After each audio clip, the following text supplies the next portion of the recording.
এই বেডি এই রাহিয়া ফানা কি বিদেশ গুনে আইয়া ফুল কিনতে যাইয়া বড় একটা পাপ কামাই করে হেলাইছেলে। আজ গো এই পাপটা মোচন করছে।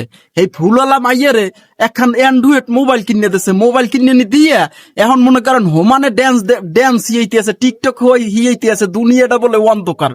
যাই হোক, এখন এই যারা যারা ইয়ে সাপোর্ট করছেন না যে এই রাহি বেডি কোনো কিপটে এইটা ওইটা, এখন হেরা বড় করে ধরে মোনাজাত ধরে এখন কয় আল্লাহর দ্বারা জাল্লাহ এই মাইয়াটা যেন বড় সেলিব্রিটি হয়ে যায় টিকটকে, আর যেন অনলাইনে যেন এইরকমের ঝুলাই জ্বালাইয়া কাপাইয়া চাপাইয়া এরপর মানুষের দেখাইয়া বিনিয়ন্ত্রণ দিয়া ওই যে এই বাক্স একটা কিনে দেছে বিদেশি পাই, বাক্সের মধ্যে যে খালি ডলার জমা হয়। আসলে আমরা বাঙালিরা ভালো কেউ মনে করেন যে বানানোর মনে করেন এই ক্ষমতা নাই ভালো পথে চালানের, কিন্তু খারাপ পথটাই কেমনে মানুষ পাঠান যাইবে এই পথটা কিন্তু শিখি আমরা দেখাই দিতে পারি।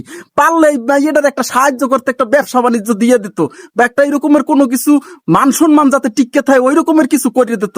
হ্যাঁ না করিয়া এখানে অ্যান্ড্রয়েড মোবাইল কিনে দিয়া হ্যাঁ টিকটক করন হিয়া, এই হইছে আমরা বাঙালিরা আবেগে আমরা খুবই বাঁচতে পারি, কিন্তু ওই কামের বেলায় নাই। বাস্তবতা যে কি জিনিস যে কত কঠিন ওই জিনিসটা আমরা কেউ ভালো গুরুত্ব দেই না। এই হচ্ছে আমাকে বাঙালি জাতের একটা চরিত্রের অভ্যাস খারাপ।